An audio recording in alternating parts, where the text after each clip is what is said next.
Chapter number 9,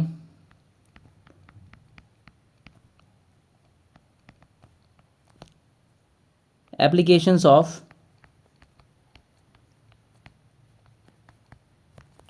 trigonometry. सो trigonometry हमने पढ़ ली है, सीख लिया है, बेसिक चीज़ें हमें पता हैं किस तरीके से एक राइट एंगल ट्रायंगल के जो साइड्स होती हैं उनके रेशियो के बीच में जो रिलेशंस होता है, ठीक है, एंगल के साथ, वो हमने सब देखा है चैप्टर नंबर 8 में। Now in this chapter, in chapter number 9 we will see the application, some applications of trigonometry. Trigonometry के बहुत सारे एप्लीकेशन हैं, तो कुछ एप्लीकेशंस हम यहाँ पर देखने वाले हैं, कुछ डिस्कस करने वाले हैं। बेसिकली कुछ नहीं करने वाले हैं हम लोग, सेम अपना वही काम करने वाले हैं जो हमने ट्रिग्नोमेट्री सीखा है। क्या सीखा है हमने कि भाई एक राइट एंगल ट्रायंगल हो हमारे पास, लेट्स से ये 90 डिग्री है, तो इसके सामने वाली साइड हमारी हाइपोटेन्यूज होती है, एक साइड हमारी परपेंडिकुलर होती है, एक हमारी बेस होती है। अगर ये थीटा है तो इसके सामने वाली साइड जो है वो क्या है, परपेंडिकुलर है, ओके, और जो तीसरी साइड बच गई वो हमारी बेस है। पी बी और एच में हमारे कुछ रिलेशंस हैं जो हमने पिछले चैप्टर में सीखे, वो क्या हैं एक बार रिवाइज कर लेते हैं कि भाई हमें पता है कि साइन थीटा अगर निकालेंगे तो पी बाय एच हो जाएगा, कॉस थीटा अगर हम निकालेंगे तो बी बाय एच हो जाएगा, और अगर टेन थीटा हम निकालेंगे तो पी बाय बी हो जाएगा। ये कुछ फॉर्मूलेज थे हमारे पास जो हमने चैप्टर नंबर 8 में देखे, ठीक है। यहाँ से आप कॉसेक निकाल सकते हैं, cosec theta is H by P, reciprocal होता है साइन का। यहाँ से आप सेक निकाल सकते हैं, sec H by B, reciprocal होता है सेक का, कॉस का, सॉरी। यहाँ से आप कॉट निकाल सकते हैं, बी बाई पी, रेसिप्रोकल होता है टेन का, ठीक है ना। तो ये 6 रिलेशंस हमने देखे। ये रिलेशन बेसिकली किसके बीच में है, ये रिलेशन है आपके, जो आपके एक राइट एंगल ट्रायंगल है उसकी साइड्स और जो एंगल है आपका, जो हाइपोटेन्यूज और बेस के बीच में जो एंगल बन रहा है, या फिर हाइपोटेन्यूज और परपेंडिकुलर के बीच में जो भी एंगल बन रहा है, ठीक है ना। अब यहाँ अगर आप एंगल बनाएंगे, ऑब्वियस सी बात है, तो फिर ये परपेंडिकुलर नहीं रहेगा ना, फिर ये बेस बन जाएगा। तो बेसिकली जो आपका एंगल है वो यहाँ पर हाइपोटेन्यूज और बेस के बीच का एंगल है, ठीक है, क्लियर। नाउ अब इस चैप्टर के अंदर कुछ चीज़ें आपको पता होनी चाहिए कि एक प्रॉब्लम होगी आपके पास, ठीक है, उस प्रॉब्लम को सबसे पहले आपको एक डायग्राम बनाना पड़ेगा, ठीक है ना। तो डायग्राम बनाने से पहले आपको 2 चीज़ें पता होनी चाहिए कि एंगल ऑफ एलिवेशन क्या होता है, एंगल ऑफ एलिवेशन क्या होता है, और एंगल ऑफ डिप्रेशन क्या होता है, ठीक है। एंगल ऑफ एलिवेशन देखते हैं क्या होता है। लेट्स से ये एक बिल्डिंग है, ठीक है, ये एक बिल्डिंग है, ठीक है, और ये ग्राउंड पर है, ठीक है, this is your ground and this is your building,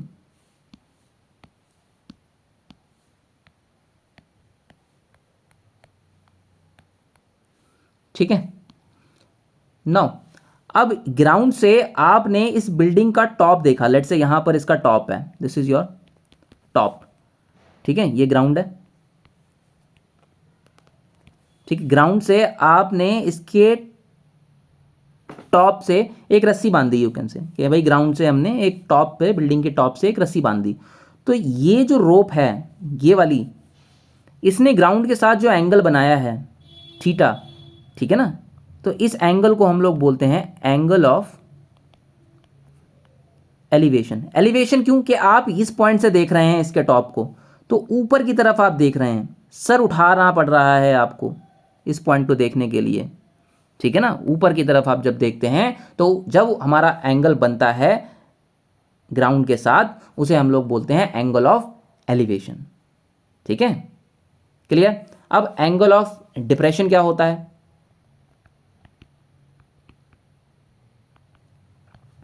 so angle of depression, यही एग्जांपल लेते हैं सेम। मान लीजिए ये बिल्डिंग है आपकी, ठीक है, ये ग्राउंड है,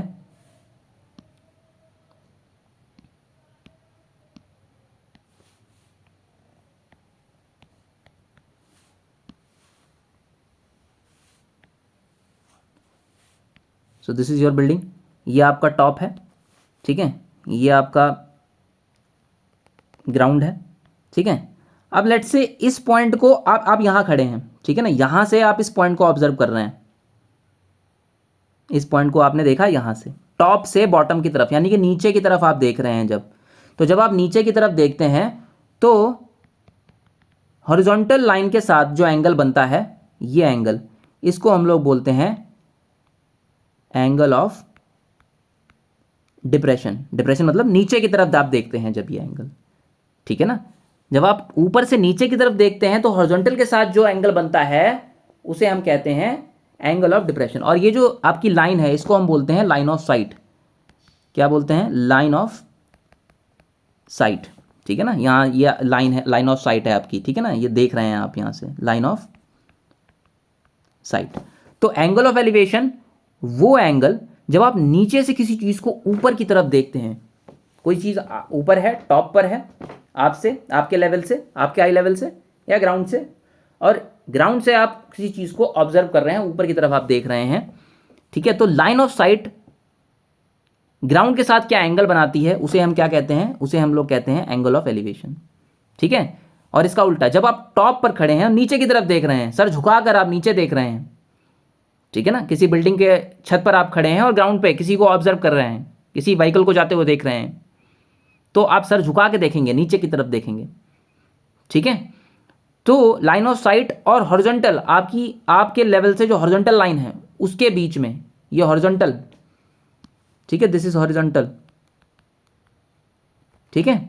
तो हॉरिजॉन्टल और लाइन ऑफ साइट के बीच का जो एंगल होगा that will be your angle of depression, ठीक है। वो अलग बात है, फिर आप ज्योमेट्री लगाएंगे तो ये ऑल्टरनेट इंटीरियर होगा, अगर ये थीटा है तो ये भी थीटा ही हो जाएगा। वी विल सी कि जब हम क्वेश्चन करेंगे तो किस तरीके से हम लोग एंगल ऑफ डिप्रेशन के क्वेश्चन को डील करते हैं, ओके, ठीक है ना, ठीक।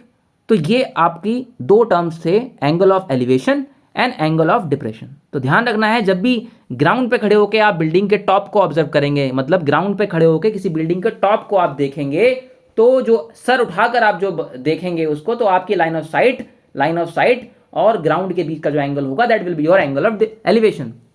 और जब आप उस बिल्डिंग के छत पर खड़े होकर किसी व्हीकल को, किसी गाड़ी को आप ऑब्जर्व करेंगे, तो आपके लेवल से जो एक लाइन, एक इमेजिनरी लाइन आपने ड्रॉ करी है, हॉरिजॉन्टल लाइन, उस हॉरिजॉन्टल और लाइन ऑफ साइट के बीच का जो एंगल होगा that will be your angle of depression. Clear? ठीक है, तो ये कहानी थी एंगल ऑफ एलिवेशन और एंगल ऑफ डिप्रेशन की। तो ये हम यूज करेंगे अपने डायग्राम को बनाने के लिए। तो इस पूरे की पूरी एक्सरसाइज में 9.1 है आपकी, उसमें क्वेश्चंस होंगे, वर्ड प्रॉब्लम होगी, उसे आपको पढ़ना है, समझना है और डायग्राम बनाना है। डायग्राम में जो टर्म्स यूज होंगे, एंगल ऑफ एलिवेशन हो सकता है या फिर एंगल ऑफ डिप्रेशन हो सकता है, ठीक है ना, उसे आपको लोकेट करना है कि भाई वो एंगल कहाँ पर है, किसकी बात कर रहा है। एक बार जब आपका डायग्राम बन जाएगा, ये 3 साइड हैं आपके पास, ठीक है ना भाई, अगर बिल्डिंग खड़ी है, यहाँ पर ऑब्जर्व करें, अगर एक बिल्डिंग खड़ी है तो ग्राउंड के साथ वो 90 डिग्री ही बनाएगी, टेढ़ी बिल्डिंग नहीं खड़ी है, ठीक है ना, आप मानते हैं कि भाई आइडियली कि वो सीधी खड़ी है, तो दिस एंगल इज 90 डिग्री, ठीक है ना। तो जो आपकी जो क्वेश्चन बनेगा, जो वहाँ पे इक्वेशन, जो प्रॉब्लम बनेगी वो इस तरीके से बनेगी कि आपको एक बिल्डिंग दे देगा, ठीक है ना, ये डिस्टेंस आपको दे देगा, लेट से ये डिस्टेंस आपको दे देगा, इन 3 डिस्टेंस में से, 3 साइड्स में से कोई 2 गायब कर देगा और एक तीसरी पूछ लेगा, ठीक है ना, वो आपको निकालनी होगी। तो उसके लिए आपको एंगल ऑफ एलिवेशन देगा या फिर एंगल ऑफ डिप्रेशन देगा। वो क्यों देगा? क्योंकि हमें पता है कि हमारे जो फॉर्मूलाज हैं उनमें एंगल की ज़रूरत होती है हमें। अगर 2 साइड है, मान लीजिए यहाँ से हमको पता है और तीसरी साइड निकालनी है, तो उसके लिए हम पाइथागोरस थ्योरम भी लगा सकते हैं। लेकिन अगर केवल एक साइड पता है तो कैसे निकलेगा, ठीक है ना। अब मान लीजिए 3 साइड एक राइट एंगल ट्रायंगल की हैं, 3 में से 1 मिस कर दी, 2 निकाल दी है, तो पाइथागोरस थ्योरम लगाइए, ट्रिग्नोमेट्री लगाने की जरूरत ही नहीं है। लेकिन अगर आपको केवल एक साइड दी है लेट से, और आपको बोल रहा है कि बाकी की 2 साइड्स निकालिए, तो कैसे निकालेंगे आप? तो फिर वहां पे आपको एंगल पता होना चाहिए, ठीक है ना। उसके बाद एंगल आपको पता होगा, by using these 6 relations you can easily find out other 2 sides, okay. तो वो एंगल आपको एंगल ऑफ एलिवेशन करके भी दे सकता है या एंगल ऑफ डिप्रेशन करके भी दे सकता है। तो हमने सीख लिया है कि एंगल ऑफ एलिवेशन और एंगल ऑफ डिप्रेशन क्या होते हैं, उनमें क्या फर्क होता है। We will see the questions के उसमें किस तरह का प्रॉब्लम है और कैसे हम डायग्राम को बनाना सीखते हैं, कैसे डायग्राम बनाते हैं, और डायग्राम बनाने के बाद केक वॉक, ठीक है ना, बिल्कुल आसान, ठीक है ना। उसके बाद आपका बिल्कुल आसान ये हो जाएगा, ठीक है। डायग्राम बनते ही आपको ये फॉर्मूलाज आपको याद हैं, वो फॉर्मूला आप यूज़ करेंगे, थोड़ा सा अलजेब्रा लगाएंगे, सॉल्व करेंगे, सिंप्लीफाई करेंगे, you will get the answer, ठीक है ना। So in the next class we will see the questions of exercise 9.1, okay, ठीक।